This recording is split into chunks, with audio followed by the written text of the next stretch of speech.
शास्त्रीय विद्या चैनल पर आप सभी दर्शकों का हार्दिक स्वागत एवं अभिनंदन। आज महोदया आई हुई हैं कुछ टॉपिक लेकर के, कुछ उसमें से प्रश्न लेकर के। तो महोदया जी, आज आपके क्या टॉपिक हैं, क्या शीर्षक और प्रश्न लेकर के आई हैं, कृपया हमें आप बताएं, जिससे मैं उस पर अच्छे ढंग से प्रकाश डाल सकूं। बोलिए। प्रणाम गुरुजी। आयुष्मती भव, आपका कल्याण हो। जी गुरुजी, जैसे हम समाज में भी बहुत सुनते हैं कि ऐसा काम करो कि आपका सही हो, तुम्हें हमेशा धर्म के साथ चलना चाहिए। तो कोई बेसिक बातें समझता है, लेकिन मैं ये आज चाहती हूँ कि मुझे भी और हमारे दर्शकों को भी आप एकदम डिटेल्ड वे में ये समझाइए कि सबसे पहले कि धर्म होता क्या है और हमारे जो शास्त्र है वो ये धर्म के बारे में क्या कहता है। बहुत सही आपका प्रश्न है। धर्म पर बहुत अत्याचार हुए हैं जी। हमें तो लगता है जितने धर्म पर अत्याचार नहीं हुए, जितने अधर्म पर नहीं अत्याचार हुआ, उससे ज़्यादा धर्म पर अत्याचार हुआ। तो अब प्रश्न ये उठता है कि धर्म है क्या चीज़। जी। क्योंकि इतने अत्याचार हो रहे हैं, इतने उस पर मार काट हो रही है, इतने फांसी बलवा हो रहे हैं, इतने लोग सताए जा रहे हैं, तो क्या वास्तव में जो हो रहा है वही धर्म है या धर्म की और कुछ परिभाषा है। जी। तो मैं आज आपको धर्म के बारे में बताना चाहता हूँ कि धर्म है क्या चीज़। आपका ये बहुत प्रश्न बहुत सेंसिटिव टाइप का है, बहुत ज़रूरी भी है जी। क्योंकि हर व्यक्ति को धर्म का असली मतलब जानना चाहिए। लोग जानते नहीं, बिना मतलब की झगड़ा करते हैं जी। कत्ले आम करते हैं जी। अनेक प्रकार की समस्याएं समाज में आपको देखने को मिलती हैं जी। तो हम आपको बता रहे हैं धर्म क्या है। धर्म धृ धातु से बना हुआ है। धृ, अच्छा, जिसका अर्थ होता है धारण करना। अच्छा। यानी हम अपने अंदर धारण वो करते हैं, बाहर धर्म से कुछ लेना देना नहीं होता, हमारे अंदर वो धारण किया जाता है। अब प्रश्न ये भी इसमें है कि हम क्या चीज धारण करना चाहिए हमें। जी। क्योंकि धारण करना तो बता दिया, लेकिन हम अपने अंदर क्या चीज धारण करें। इसमें है धैर्य धारण करो, क्षमा धारण करो, अच्छा, न्याय की बात करो, छोटे बड़ों का कदर करो, आप जिस पोस्ट पर हैं उस पोस्ट की इज्जत करो, पिता हैं तो पुत्र की इज्जत करो, पुत्र है तो पिता की इज्जत करे, चोरी मत करो, व्यभिचार मत करो, परोपकार करो, दूसरों की सेवा करो, यही हमें धारण करना है। अच्छा। तो जब हम वो चीज धृ माने होता है धारण करना, तो हमें क्या धारण करना चाहिए, यही धारण करना चाहिए। अच्छा। अब धर्म के अंतर्गत ये हमारा धर्म सीमित नहीं है। धर्म को किसी आप एक परिभाषा में नहीं बांध सकते। और धर्म एक ऐसी चीज है जो विश्व के लिए एक ही होता है। उसमें हिंदू, सिख, मुसलमान, क्रिश्चियन, यहूदी, पारसी, ये धर्म नहीं, ये पंथ है। अच्छा। क्योंकि धर्म हमारा समाज को जोड़ता है, तोड़ता नहीं। धर्म विश्व बंधुत्व की भावना उसमें रहती है। धर्म से लौकिक सुख भी मिलता है और पारलौकिक भी सुख मिलता है। धर्म ये प्रकृति के साथ जुड़ा है जी। जब मनुष्य पैदा हुआ तो उसके साथ मानवता भी आई। जैसे 5 तत्व हैं, जल है, पानी है, तो उसका धर्म है शीतलता। जी। अग्नि है, उसका धर्म है जलाना। तो ऐसे ही चीज जब मनुष्य आया तो उसके साथ मानवता भी आई। तो यही मानवता ही धर्म है। जी। धर्म कहीं बाजार में नहीं बिकता है, हमारे अंदर वो धर्म रहता है। अब धर्म के लिए सच्चा धर्म वही है जिसमें मानवता हो, मानव का कल्याण हो, लोक का कल्याण हो। अगर उस धर्म से लोक का कल्याण नहीं हो रहा है तो जान लो वो धर्म नहीं है। ठीक है। अब एक चीज और होता है कि हम मन से और वचन से और कर्म से तीनों चीज हमारे धर्म में दिखाई देनी चाहिए। क्योंकि मन से तो हम उपकार सोच रहे हैं, लेकिन वाणी के द्वारा गाली दे रहे हैं, कर्म के द्वारा कर नहीं रहे हैं, तो फिर वो धर्म नहीं है। या हम वाणी से तो कह रहे हैं कि भगवान आपका कल्याण करे, लेकिन मन में कुछ और, लेकिन मन में सोच रहे हैं कि साले इसका जो है भगवान नाश कर देते तो अच्छा था। या कर्म तो किसी कारणवश हम उसकी सहायता कर दे रहे हैं, खड़े तो हैं सहायता के लिए, लेकिन अंदर से सोच रहे हैं कि साला बहुत दुष्ट है, इसका बिगड़ दिया है। तो हमें मन, वाणी और कर्म से तीनों रूप से धर्म का पालन करना चाहिए। अगर हमारे अंदर भाव है तो तीनों चीज हमारे अंदर उस भाव में रहनी चाहिए। एक भी भाव कम है तो जान लीजिए आप धर्म नहीं पालन कर रहे हैं। अब धर्म जो है ये करता क्या है? धर्म समाज की संरचना करता है। धर्म जो है समाज में बैलेंस लाता है, क्योंकि हम अच्छाई अगर हमारे अंदर रहेगी तो समाज में सभी एकजुट रहेंगे। हम एक दूसरे की खिलाफत करेंगे तो समाज एकजुट नहीं रहेगा। अगर हम किसी के खिलाफ में जाएंगे तो कुछ लोग उधर चले जाएंगे, कुछ लोग उधर चले जाएंगे। तो ये जो अगर हमारे अंदर अच्छाई के भाव रहेंगे तो धीरे धीरे सब में होते होते हमें एकजुट करेगा, समाज को एक निर्माण करता है। ठीक है। और धर्म के अंतर्गत क्या, हमें एक स्टेबिलिटी भी लाता है, स्थिरता भी लाता है। क्योंकि जब धर्म का लोग पालन नहीं करते हैं, अनेक प्रकार के अधर्मी हो जाते हैं, समाज हमारा विशृंखल हो जाता है। और धर्म क्या है? धर्म में हम कुशलता भी लाते हैं। हम जब अपने अंदर धारण करेंगे, अच्छाई धारण करेंगे, हर व्यक्ति धारण कर लेगा तो समाज में एक प्रकार के कुशल समाज का निर्माण होगा। न्याय की व्यवस्था रहेगी, जस्टिस जी। क्योंकि हम जैसे आजकल समाज में न्याय कम होता जा रहा है, लोग अपने होशियारी से अपना स्वार्थ की भावना आ रही है, तो ये सब धर्म में नहीं रहता है। तो अगर हम उसको एक संक्षेप में कहें तो जिसमें समाज की संरचना होती है, समाज का अभ्युदय होता, मतलब समाज का विकास होता है, और वो निःश्रेयस में सहायक होते हैं, माने हमारे कल्याण में सहायक होते हैं, उसको हम क्या कहा जाता है, उन्हें हम एकत्रित रूप में धर्म कहते हैं।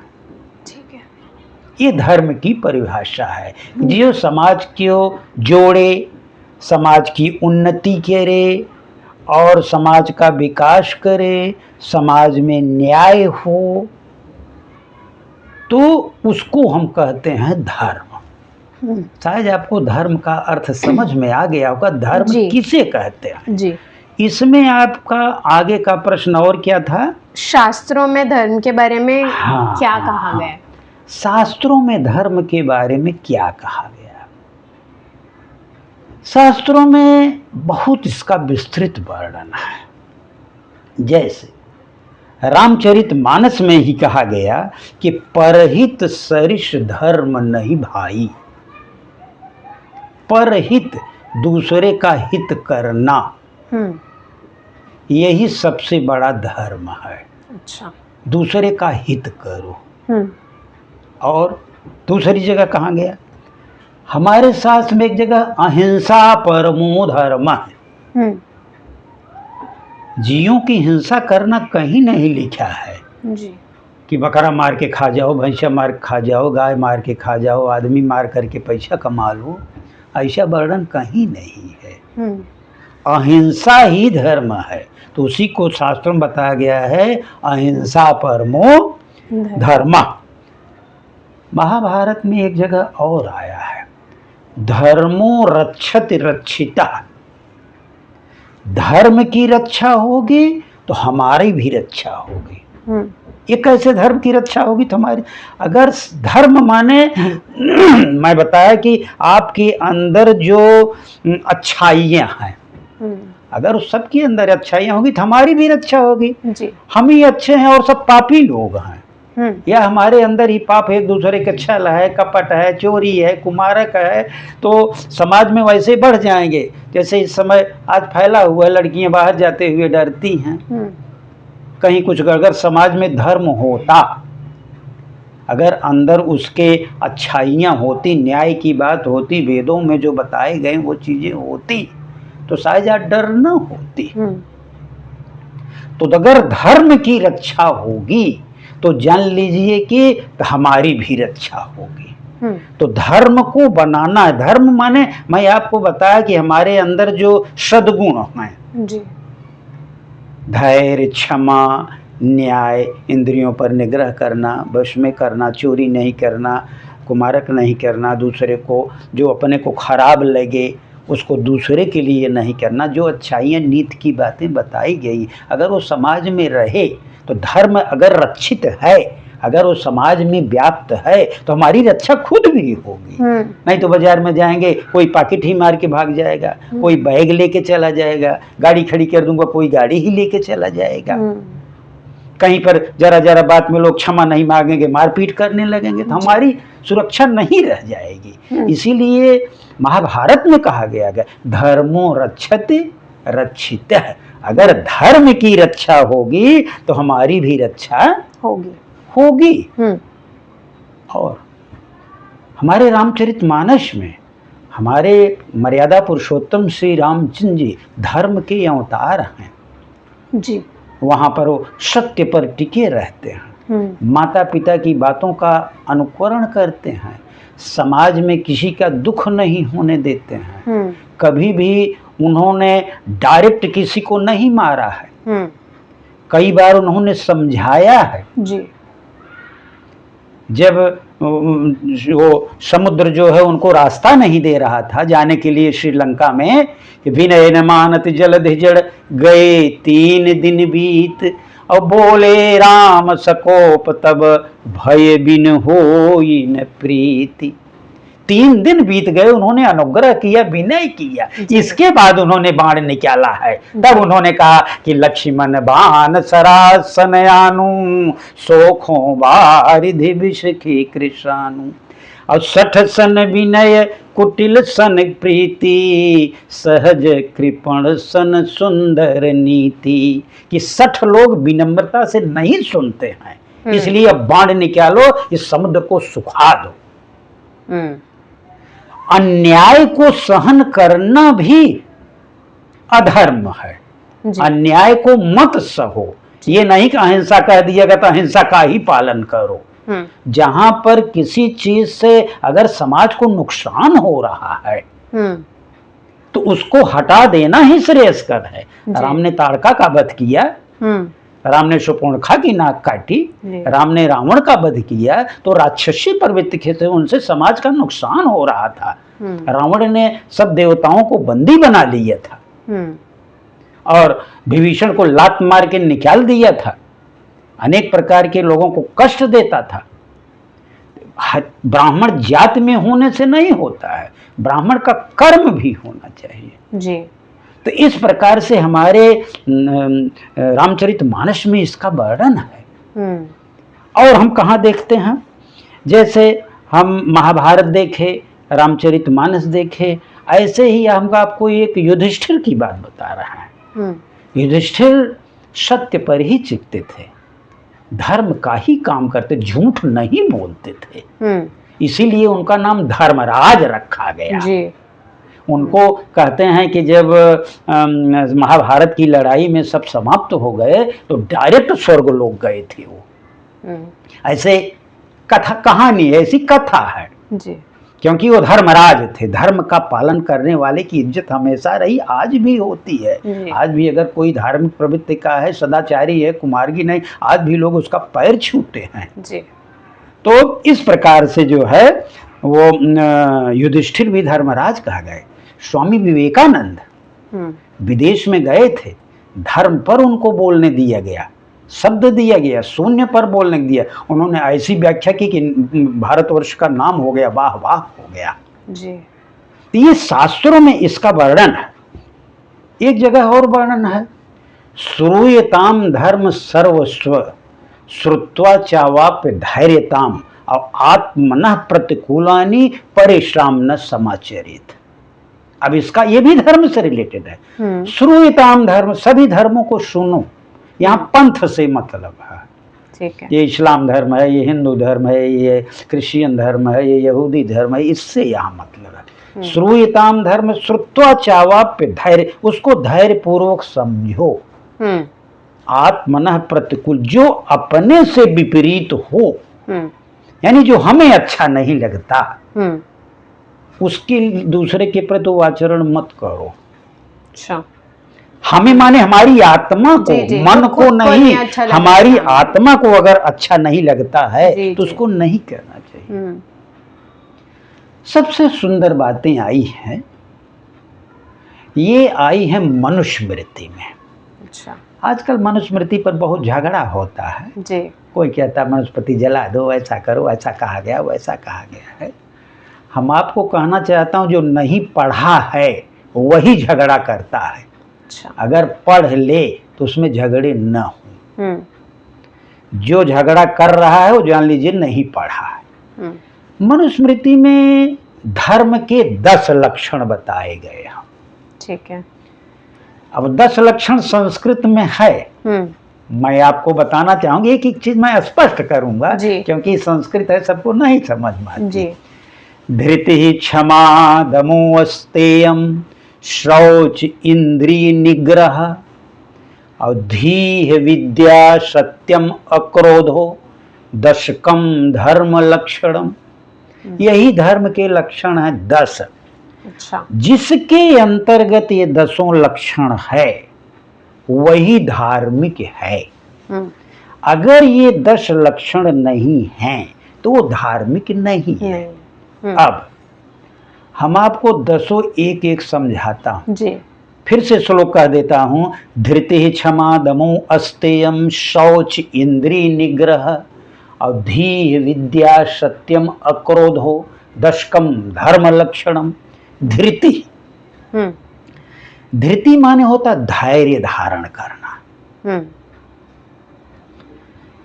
हमारे अंदर अगर धैर्य ही नहीं है तो हम कुछ नहीं कर सकते। एक श्लोक आया, विपत्ति धैर्य मथाभुदय क्षमा। विपत्ति में धैर्य धारण करो और उन्नति आ जाए तो क्षमाशील बनो। ये नीति शतकम में बात कही, भर्तृहरि ने लिखा है। विपत्ति धैर्य मथाभुदय क्षमा सदस्वाक् पटुता युध विक्रमः यशश्चाभिरुचिर्व्यसनं श्रुतौ प्रकृत सिद्धिमिदं ही महात्मनाम। ये महात्मा यानी जो धार्मिक प्रवृत्ति, महात्मा माने यहाँ धार्मिक प्रवृत्ति से मतलब है, उनमें ये गुण होनी चाहिए कि विपत्ति में धैर्य धारण करे, उन्नति में क्षमा करे और सभा सोसाइटी में बोलने में कला हो, सभा सोसाइटी को अपनी वाणी से मोहित कर ले,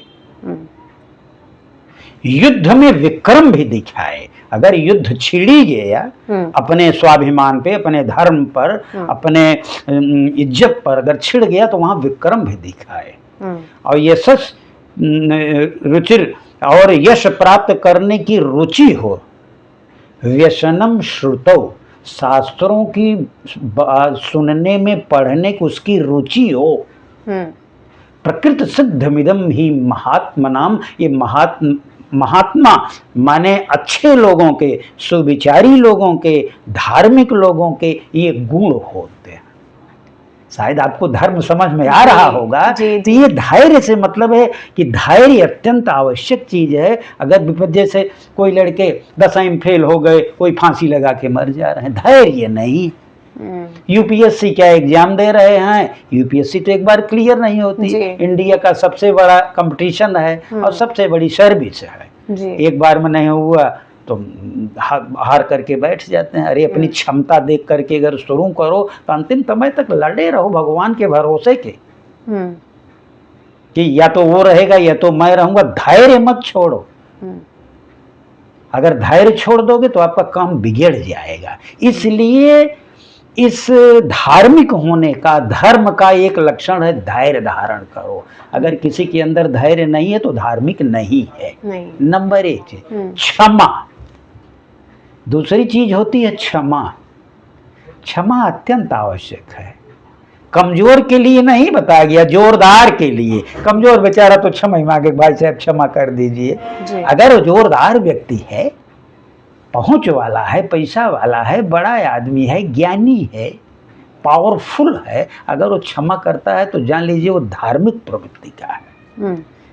एक आया है कि क्षमा बड़न को चाहिए, छोटन को उत्पात, का रहीम हरि को घट्यो, जो भृगु मारी लात। एक बार भृगु ने भगवान हरि को लात मार दिया। अच्छा। का रहीम की ये दोहे हैं। क्षमा, बड़ों को क्षमा कर देना चाहिए। अगर छोटे लोग उत्पात करते हैं तो बड़ों को जाने दो, हटाओ, जाए, कोई कारण बस होगा। अगर कोई विशेष नुकसान नहीं हो रहा, समाज का नुकसान नहीं हो रहा है, समाज का अगर हित हो रहा है तो उसको खत्म कर दो। अगर समाज हमारा उसके द्वारा नष्ट भ्रष्ट हो रहा है तो वहां क्षमा करने की जरूरत, क्षमा का लोग गलत अर्थ लेते हैं। अगर समाज का नुकसान होगा, समाज की उन्नति का नुकसान हो रहा है, विकास देश का रुक रहा है, अनेक प्रकार की समस्याएं, तो वहां क्षमा करने की जरूरत नहीं है। पता लगा किसी देश से युद्ध हो गया, हम उसको क्षमा करने बैठे हैं, तो हमारा देश कैसे रहेगा? क्षमा का मतलब है कि अगर किसी का नुकसान उसमें समाज का नहीं हो रहा है तो उसको क्षमा कर दो। भूल किसी से हो जाती है तो उसी में है क्षमा बड़न को चाहिए, छोटन को उत्पात, का रहीम हरि को घट्यो, जो भृगु ने भगवान को लात मारी। भगवान ने कहा कि प्रभु जी, भृगु को कहा कि आपके पैर में चोट तो नहीं आई, तो क्षमाशील बनो। तो धैर्य बताया, क्षमा, धृति क्षमा दमो। अब दमन करना है। किसका दमन करना है? अपनी इच्छाओं का। सेल्फ कंट्रोल करो। अगर आपके अंदर कंट्रोल ही नहीं है, आपको स्वतंत्र तो करा दिया गया भारत का संविधान, लेकिन हम स्वच्छंद हो गए हैं, सोचते हैं हम कुछ भी कर लेंगे, अपना कुछ कंट्रोल ही नहीं है। अगर हम कंट्रोल नहीं अपना रहेगा तो हम कुछ कर ही नहीं सकते। कहीं पर हम बिना कंट्रोल के काम करेंगे तो हम या तो फंसेंगे या तो मरेंगे, नहीं तो झगड़ा होगी, नहीं तो हमारा ही नाश होगा जी। तो अपने ऊपर कंट्रोल करो, इसी को कहते हैं दमन। तो धृति क्षमा दमो अस्तेयम। अस्तेय माने होता चोरी न करना। अच्छा। धर्म के लक्षण हैं। अगर वो चोर है तो धार्मिक नहीं है। आजकल जितने चोर उचक्के हैं सब धार्मिक अपने कहलाते हैं, बड़ा बड़ा टीका माला पहन करके दुनिया की चोरी फनी हुई है जी। तो आप जान लीजिए वो धार्मिक नहीं है, अगर वो चोर प्रवृत्ति क्या है तो। शौच। शौच माने पवित्र होना। पवित्र माने केवल बाहर से साबुन तेल लगाने से मतलब नहीं है, मन से भी पवित्र रहिए, वाणी से पवित्र रहिए। मन भी आपके अंतर्गत ये भाव माने चाहिए, भगवान किसी सबका कल्याण करो। वाणी से भी किसी को आशीर्वाद दो, भगवान आपका का दुश्मन हो कि मित्र हो। कर्म में भी वो देखा देना चाहिए। यानी कर्म से भी हम पवित्र हो, नहा धोकर पता लगा, नहाए धो सेंट लगाए, बड़का चंदन लगाए, बड़का माला छाला, या मौलवी बन करके या पादरी बन के घूम रहे हैं, अब अंदर अंदर सारे दुष्प्रभाव भरे हुए हैं। किसी की लड़की देख रहे हैं, किसी की बहन देख रहे हैं, किसी का सामान लेके भाग रहे हैं, किसी का जुआ खेल रहे हैं, अनेक प्रकार। अगर वो भावना है तो धार्मिक नहीं है जी। शौच हो गया। फिर इंद्रिय निग्रह। हमारी इंद्रियां 5 ज्ञान इंद्रियां हैं, 5 कर्म इंद्रियां हैं, और एक मन को भी कहा गया 11 इंद्रिय कही गई है। उसको कंट्रोल करो।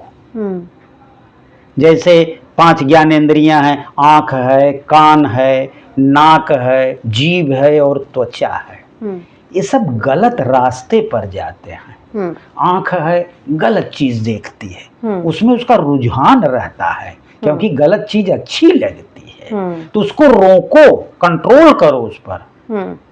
कान है, गलत चीज सुनता है, उसमें शास्त्रों को सुनो, अच्छी अच्छी बात सुनो। अच्छी मुंह है, जीभ है, अच्छी अच्छी चीज पढ़ो। जो गलत चीजें, गलत शास्त्रों को पढ़ता है, रात में उसको नींद नहीं आती, शरीर खराब हो जाती है। सही बात। तो इस जो इंद्रियां हैं, पैर है, पैर हमारी इंद्री है, कर्म इंद्री है, पैर से गलत रास्ते पर मत जाओ। हाथ से गलत काम मत करो। हाथ बना है, काम करने के लिए बना है, लेकिन सत्कर्मों के लिए बना है। ये नहीं कह रही कहीं मारपीट भी अगर जरूरी है तो वहां करो, क्योंकि अगर देश का हित है, समाज का हित है, परिवार का हित है, तो वहां वो भी जरूरी है। वहां हिंसा जरूरी है, वहां अहिंसा लेके, पूजा लेके मत बैठो। शास्त्र में वर्णन किया गया है, स्वधर्मे निधनम श्रेय पर धर्मो भयावह। भगवान कृष्ण ने गीता में कहा गया है, भगवान कृष्ण ने गीता में अर्जुन को उपदेश देते समय हमेशा कहा कि अत्याचार हो रहा है, अधर्म हो रहा है, आप जो है धनुष बाण लेके तैयार हो जाओ। तो जहाँ अधर्म होता है वहाँ हिंसा अत्यंत आवश्यक है। तो इंद्रिय निग्रह, जो इंद्रियां बनी हुई हैं उनको आप कंट्रोल करो। पायु है, उपस्थ है, हाथ है, पैर है, मुंह से बोल रहे हो तो गलत शब्द मत बोलो। हम कहते हैं वचनम किम दरिद्रता, ऐसी वाणी बोलिए कि मन का आपा खोए और औरन को शीतल करे आपो शीतल हो। जब मुंह बना ही है तो मुंह से शहद टपकाओ ना जी, क्यों जहर उगल रहे हो। इसलिए जो है वो इंद्रिय निग्रह होना अत्यंत, हमारे जब से ये देश में इंद्रियों को ही छूट दे दी गई है, जीभ से कुछ भी खा रहे हैं, अनेक प्रकार की बीमारियां हो रही, कह रहे हैं जीभ किस लिए बनी है। जी। लोग कहते हैं क्या करें, जीभ किस लिए भगवान दिया है। जीभ का अच्छे स्वास्थ्य के जो उपयोगी है उसके लिए जीभ बनी है। नहीं आप अनेक प्रकार के जीभ का उपयोग करेंगे, होटलबाजी करेंगे, इधर उधर करेंगे, तो हमारे इस भारत स्वतंत्र होने के बाद या जब से ये लागू हुआ है, इंद्रियों की ही छूट दे दी गई है। कुछ भी बोलो, कुछ भी खाओ, कहीं भी जाओ, अपनी कर्म इंद्रियों का कुछ भी उपयोग करो। तो शास्त्रों में इसकी मनाही है। पता नहीं कैसे धर्म की परिभाषा बताई गई है कि ये आज के युग में कैसा लोग पालन कर रहे हैं। इंद्रिय निग्रह है ही नहीं और अनेक प्रकार की समस्याओं को भोग रहे हैं जी। और इसके लिए कितना भी मेडिकल स्टोर खोल दो, कुछ नहीं होने वाला है। धी, अब अगला आया धी, माने बुद्धिमान बनो। बिना बुद्धि के कुछ होता नहीं। तो बिना बुद्धि के आप कुछ कर ही नहीं सकते। अगर बुद्धि शून्य हो गए तो आप कुछ नहीं। तो अब बुद्धिमान होने के लिए अच्छी अच्छी पुस्तकें पढ़नी पड़ेगी, अच्छा अच्छा ज्ञान लेना पड़ेगा, तप, जिसको तप कहते हैं। धी विद्या, विद्या माने होता है विद्या पढ़ो। बिना पढ़ा हुआ आदमी जानवर है जी। कहा गया एक शास्त्र में, नीति शतकम, भर्तृहर का एक बुक है, उसमें कहा गया है विद्या के बारे में, न चौरहार्यम, न राजहार्यम, न भ्रातृभाज्यम और न च भारकारी और व्यय कृते वर्धत एव नित्यम और विद्याधनम सर्वधन प्रधानम।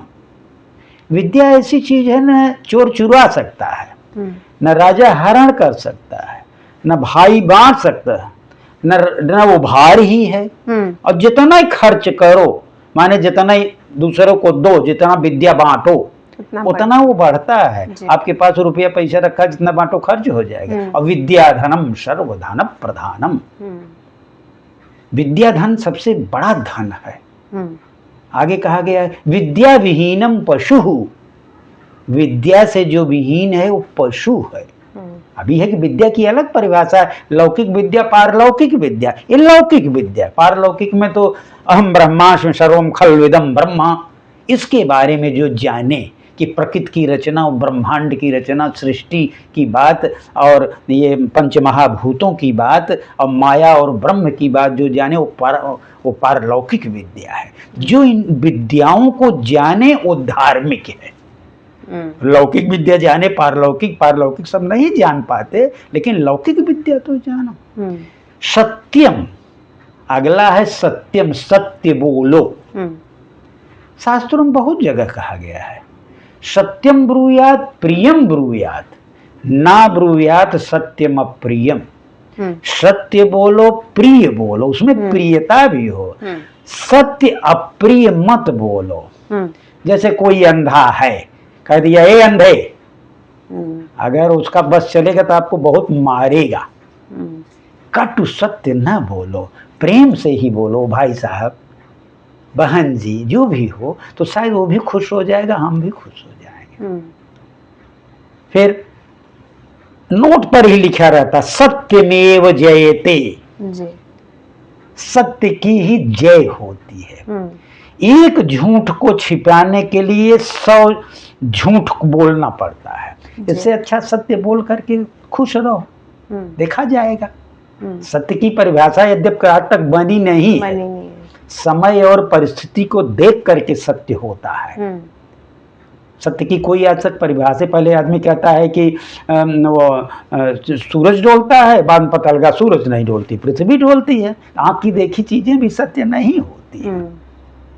कबीरदास ने कहा सांच बराबर तप नहीं, और झूठ बराबर पाप, और जाके हृदय सांच है ताके हृदय आप। सच्चा से बड़ा कोई तप नहीं है, और झूठ से बराबर कोई पाप नहीं है। और जाके हृदय, जिसके हृदय में सच्चाई है, ताके हृदय आप, माने उसके हृदय में भगवान का वास होता है। तो शायद आपको सत्य समझ में आ गया होगा। तो धृति क्षमा दमो अस्तयम शौच धी विद्या सत्यम अक्रोधो, एक आया अभी लास्ट 10वां है, 10वां पॉइंट अक्रोध। धार्मिक वही व्यक्ति है जिसके अंदर क्रोध न आवे। अब इस क्रोध के वर्णन में करते हुए भगवत गीता में श्री कृष्ण भगवान ने बोला है अर्जुन को उपदेश देते समय क्रोध में, कि क्रोध से क्या नुकसान होता है। कहा क्रोधोद्भवत सम्मोह, सम्मोहात स्मृत विभ्रमः, और स्मृत भ्रंशात बुद्धिनाशो, और बुद्धिनाशात प्रणश्यति। क्रोध से मोह उत्पन्न होता है, इसका मैं अर्थ बता रहा हूं। और इस क्रोधोद्भव सम्मोहात स्मृत विभ्रम, और मोह से स्मरण शक्ति नष्ट हो जाती है। और स्मृत भ्रंशात बुद्धि नाश हो, और स्मरण शक्ति नष्ट हो गई, बुद्धि नष्ट हो गई। और बुद्धि नाशात प्रणश्यति, अब बुद्धि के नाश होने से सब कुछ नाश हो जाता है। तो आदमी को जहां तक हो क्रोध बचाओ। अब ये हुआ कि भगवान भी तो क्रोध किए, या माँ भी अपने पुत्र के ऊपर क्रोध करती, कहती है आओ भी बहुत मारूंगी, और मारती भी है। लेकिन माँ का क्रोध उसके सुधार के लिए होता है, अंदर से उसको मारने का भाव नहीं रहता। मेरा बेटा, मेरा बेटी, मेरे बच्चे सुधर जाएं। और भगवान भी जैसे नरसिंह भगवान अवतार लिए क्रोध वेश में, उनका क्रोध का अवतार ही है। और हिरण्यकश्यप का वक्षस्थल फाड़ दिए, बोल रहे हैं, तो वहां भी वो समाज की रक्षा के लिए, समाज के विकास के लिए, समाज में पाप बढ़ने न पावे। जब जब हुई धर्म कई हानि, और बाढ़े असुर महा अभिमानी, और तब तब प्रभु धर निरुज शरीरा, और अल्प रचित सज्जन भव पीरा। जब तक जब धर्म की हानि होती है और पाप बढ़ने लगता है, तब तब भगवान का अवतार होता है।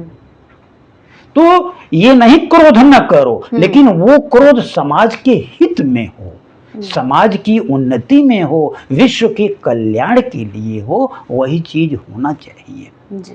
तो ये 10 लक्षण जिसमें हैं, धैर्य हो, क्षमा हो, धृति क्षमा दमन हो, सेल्फ कंट्रोल हो, चोरी न हो, पवित्रता हो, इंद्रियों को अपने वश में हो, तो धृति क्षमा दमो शौच, धी बुद्धिमान हो, विद्या को प्राप्त करे, क्रोध न करे, यही जिसमें है वही जान लीजिए धर्मात्मा है, उसी को हम धार्मिक कहते हैं जी।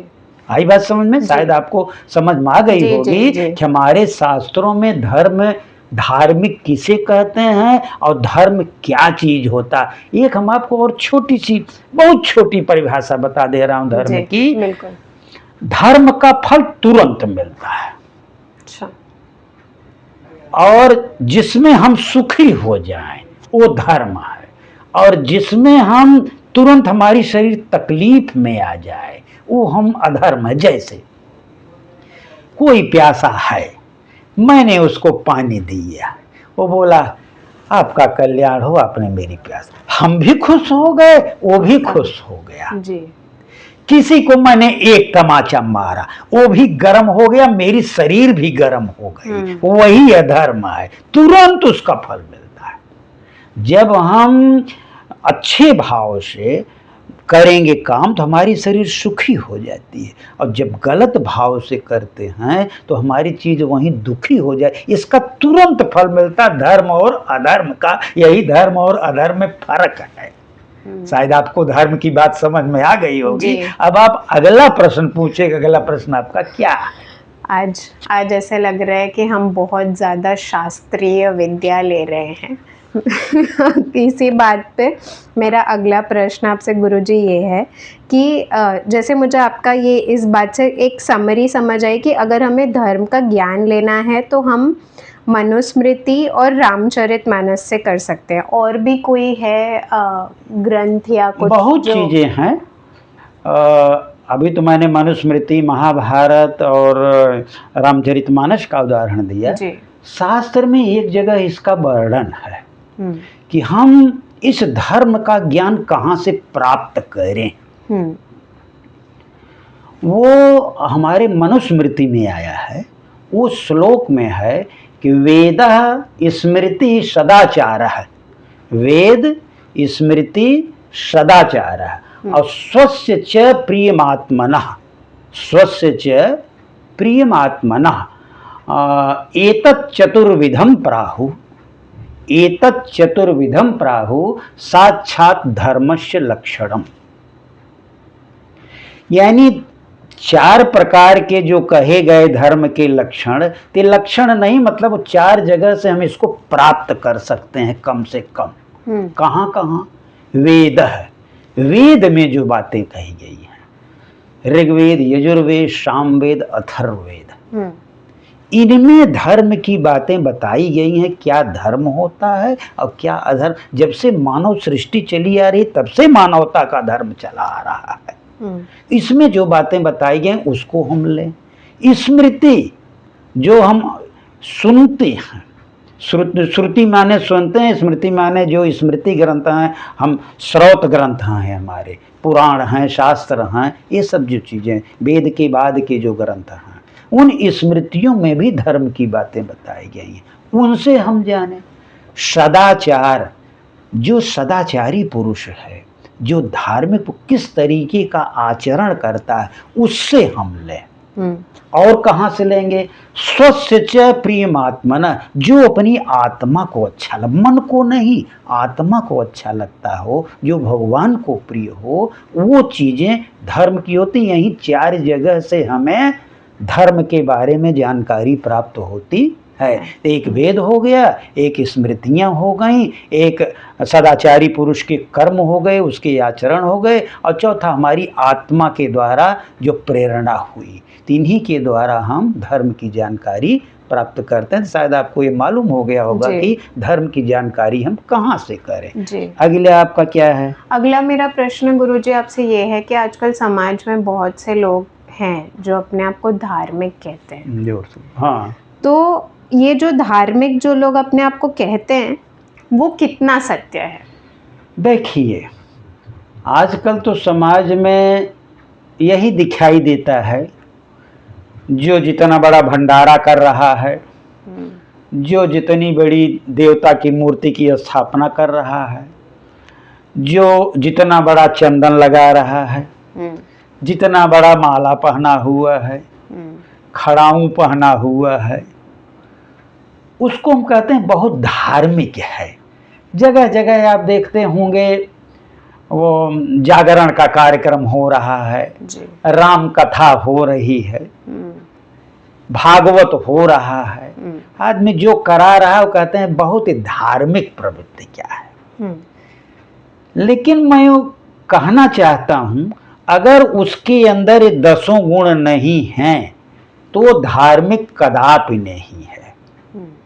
हम रामायण का पाठ तो कराते हैं, लेकिन राम धार्मिक हैं तो राम की बातों का कितना हम अनुकरण करते हैं कि राम कितना बनते हैं जी। भागवत कराते हैं तो कृष्ण की बात का कितना, अगर वो अनुकरण नहीं हो रहा है तो वहां धर्म से कुछ लेना देना नहीं है। हम आजकल देखते हैं लोग भंडारा करा रहे हैं, जागरण करा रहे हैं, जगह जगह चंदा मांगा जा रहा है जी। जो ज्यादा चंदा दे रहा है उसको बड़ा सा माला दिया जा रहा है जी। जो कम चंदा दे रहा है उसकी तरफ लोग देखते भी नहीं। ये कौन सा धर्म है जी। आपके अंदर? तो वहां पर छल कपट है, आपको अंदर रुपया कमाना है।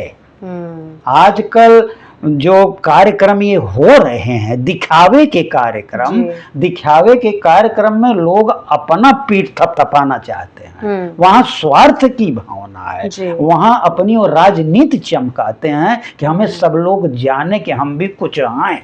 वहां धर्म से कुछ लेना देना नहीं है। जो धार्मिक प्रवृत्ति क्या होगा उसके अंदर ये ज्ञान की बात होगी, धैर्य होगा, क्षमा होगा, दान होगा, इंद्रिय निग्रह होगा और बुद्धिमानी होगा। वहां तो पैसा लूटना है। जो गाने आ रहा है वो भी देख रहा है कि कितना पैसा चढ़ा, और जो ऑर्गेनाइजर है वो भी कह रहा है कितना पैसा आया और कितना कितना सामान बचा, लेके धीरे से घर चले जाओ।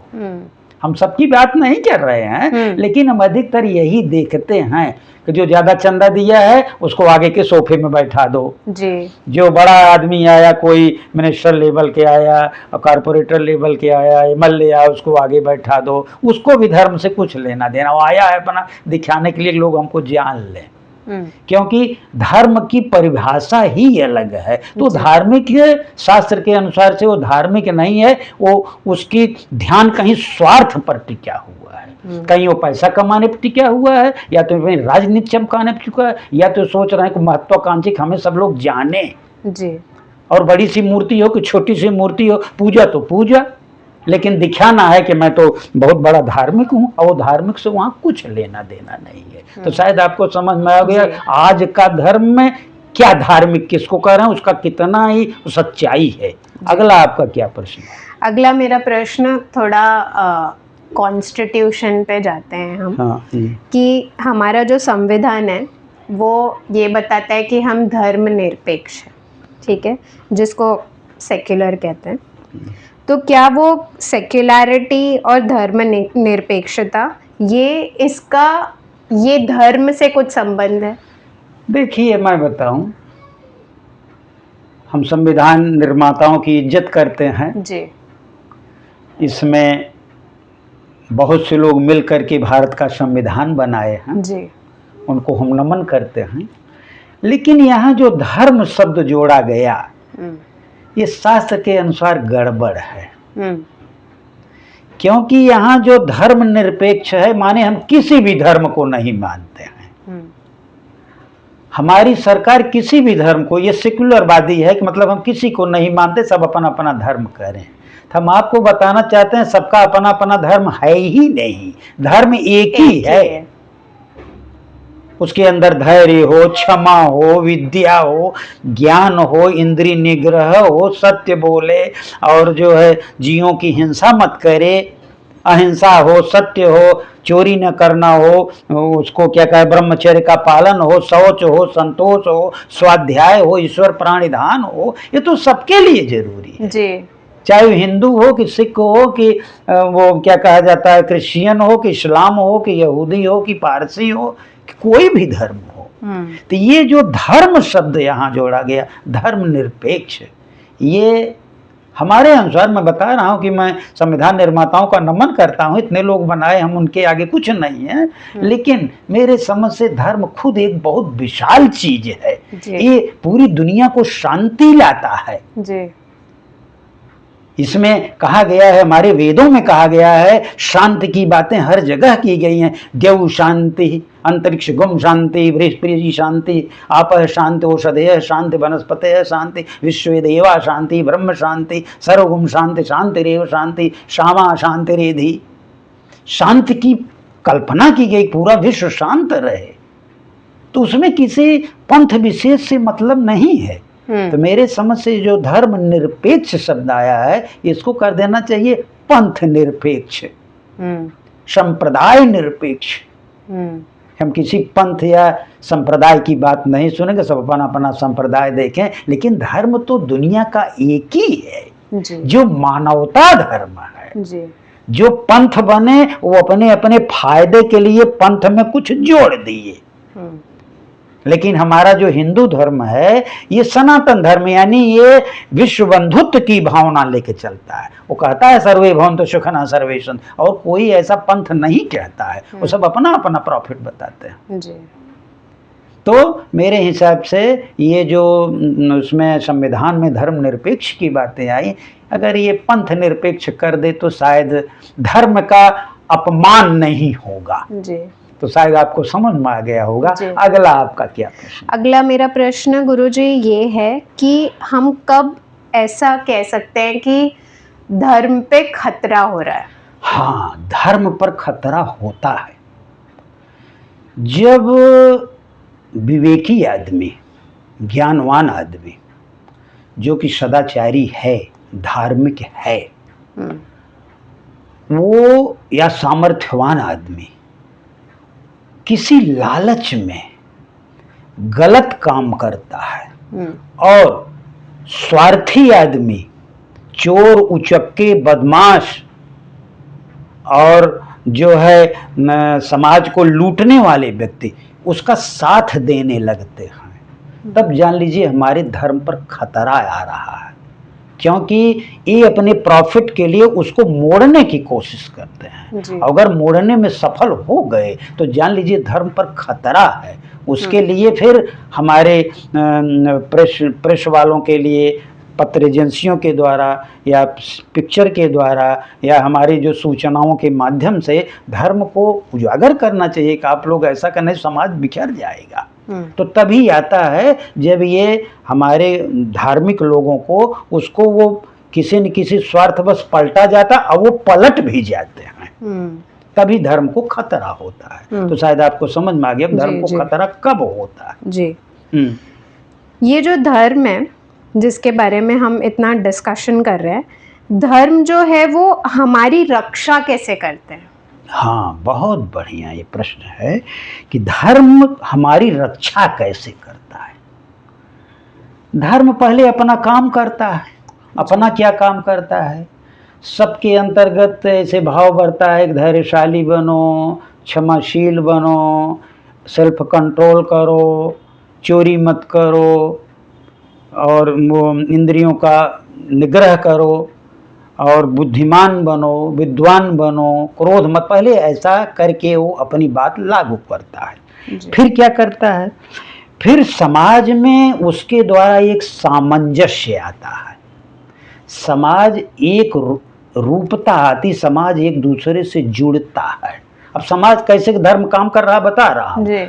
जब ये चीजें सब में हो गई तो समाज एकजुटता ही, उसमें छोटे बड़े ऊंच नीच का कोई प्रश्न ही नहीं खड़ा होता, क्योंकि सबके अंदर आत्मा का वास है। ये सृष्टि से जुड़ा हुआ, हमारी ब्रह्मांड से धर्म जुड़ा हुआ है। जब सबके जैसे आपके अंदर आत्मा है, मेरे अंदर हमें आत्मा है, आपके अंदर है भगवान में, हम आपके भगवान को मारूंगा? नहीं मारूंगा। तो इस प्रकार से चाहे वो ब्राह्मण हो कि क्षत्रिय हो कि वैश्य हो कि शूद्र हो कि इस्लाम हो कि ईसाई हो कि हिंदू हो कि सिख हो, सबको एक रूप बांधता है। सबसे बड़ा तो ये काम करता है जी। और फिर जब वो बंध गया तो उसमें स्थिरता आ जाती है, वो भागता नहीं, फिर एक दूसरे का विकास होता है। और जब विकास हो जाता है तो न्याय भी इसमें दिया जाता है हमारे धर्म में। तो न्याय मिला, विकास मिला, तो इस प्रकार से हमारी सृष्टि जो है प्रफुल्लित हो जाती है। तो हमारा इसी प्रकार से धर्म मदद करता है। तो आपका क्या क्वेश्चन था इस पर? धर्म अपनी हमारी रक्षा कैसे? ऐसे ही रक्षा करता था। जब हम महाभारत में कहा गया धर्मो रक्षति रक्षिता, जब धर्म की रक्षा हुई, सबके अंदर सद्गुणों को भरा, हमारा समाज में सामंजस्य बना, समाज विकसित हुआ, और विकसित हुआ उसमें न्याय की व्यवस्था आई, तो हमारा जो है जैसे वो कहा गया कि राम राज आ गया। तो राम राज का मतलब होता कुछ ही प्रकार का दुख ही नहीं। तो इस प्रकार से धर्म हमारी सहायता करता है। अगला आपका क्या प्रश्न है? मेरा फाइनल क्वेश्चन है आपसे गुरुजी आज कि धर्म का इतना महत्व क्यों है, इतना इम्पोर्टेंस क्या है धर्म का? देखिए, मैंने अब तक धर्म पर ही आपको बहुत कुछ बताया जी। धर्म का इम्पोर्टेंस बहुत है। अगर धर्म ही नहीं रहेगा तो हम ही नहीं रहेंगे। समाज में अनेक प्रकार के पापी बढ़ जाएंगे, हमारी सुरक्षा नहीं रहेगी, हम निकल नहीं सकते, घर के अंदर भी नहीं रह सकते। चोरी होने का डर, डकैती होने का डर, अत्याचार होने का डर, मारपीट होने का डर, हमारी विद्या को छीनने का डर, अनेक प्रकार के डर हमें समाज में कुछ कर ही नहीं सकते हैं। हमारी उन्नति नहीं होगी, हमारा प्रेम नहीं बंधेगा। हम उसको कुछ समझेंगे, सोचेंगे कि मेरे जैसा बरोबर नहीं हो पाएगा, मेरे बरोबर नहीं। समाज में प्रेम की भावना ही नहीं। हम पति पत्नी की इज्जत नहीं करेंगे, हम बच्चों की इज्जत नहीं करेंगे, हम माता हैं तो बच्चा नहीं समझेगा, बच्चा माँ को नहीं समझेगा, बाप पिता के प्रति, बाप बेटे को नहीं कुछ समझेगा, बेटा बाप को नहीं, अपना कर्म ही हम भूल जाएंगे। इसी प्रकार शास्त्रों में इसीलिए बताया गया है कि माँ बाप का कैसा प्रेम होना चाहिए, पति पत्नी का प्रेम कैसा होना, शास्त्रों में सब वर्णन किए गए हैं। या हम बहू के साथ कैसे रहें कि परती माँ तो समान लखे और सत्य जबान दया उर लावे। दूसरे की माता बहन को अपनी माँ के समान और बहन के समान समझो। ये समान समझने के कारण एक प्रकार की समस्याएं होती हैं, इसलिए धर्म होना अत्यंत आवश्यक है। एक जगह शास्त्र में बात आई है कि धर्म के महत्व के बारे में बताया गया है कि आहार निद्रा भय मैथुनंच। पहले मैं श्लोक बता दे रहा हूँ, फिर अर्थ भी बता दे रहा हूँ। आहार निद्रा भय मैथुनंच सामान्य में तत् पशुभिर नराणाम। आगे क्या है? धर्मो हि तेषाम अधिको विशेषः, धर्मो हि तेषाम अधिको विशेषः धर्मेण हीना पशुभि समाना। अब इसका मतलब क्या है? धर्म के महत्व को ही बताता है कि आहार माने भोजन करना, और सोना और मैथुन करना, ये पशु में और मनुष्यों में समान होता है। ये पशु भी करते हैं, खाते भी हैं, मैथुन भी करते हैं और सोते भी हैं। लेकिन धर्मो ही तेषाम अधिको विशेषः, मनुष्य में धर्म ही विशेष होता है। अगर वो धर्म नहीं है वही विशेष। और धर्मेण हीना पशुभि समाना, अगर धर्म नहीं है तो जानवर है। अगर हमारे अंदर अच्छाई ही नहीं है तो हमारी जिंदगी ही नहीं चल सकती है। तो जिसमें ये सब गुण व्याप्त हों वो धार्मिक है, अगर वो नहीं है तो वो धार्मिक नहीं है। एक चीज़, दूसरी चीज़ कि धर्म होना अत्यंत आवश्यक है और धार्मिक होना भी। धार्मिक माने हम उसका पालन करना भी आवश्यक है, तभी समाज रहेगा, देश रहेगा, परिवार रहेगा और हम रहेंगे। और इसके बाद आपका कोई प्रश्न? जी, ये मेरा फाइनल क्वेश्चन था। आज बहुत सारा ज्ञान आपसे मिला मैं बहुत ज़्यादा कृतज्ञ हूँ आपसे। मैं चाहती हूँ कि हम ये डिस्कशन को आज फिनिश करें। जी धन्यवाद आपका। आप ऐसे आती ही रहें और हमसे अपने टॉपिक का, शीर्षक का और प्रश्नों का उत्तर ले ही रहें। आपकी भी जिज्ञासा शांत हो और हमारे दर्शकों का भी उचित मार्गदर्शन होता रहे। बस इसी के साथ हम अपनी वाणी को विराम देता हूँ। आप लोगों को ये वीडियो अच्छा लगता हो तो इसको सब्सक्राइब करिए, लाइक करिए, शेयर करिए। बस इसी के साथ वाणी को विराम देता हूँ। आप लोगों को बहुत बहुत धन्यवाद एवं आभार।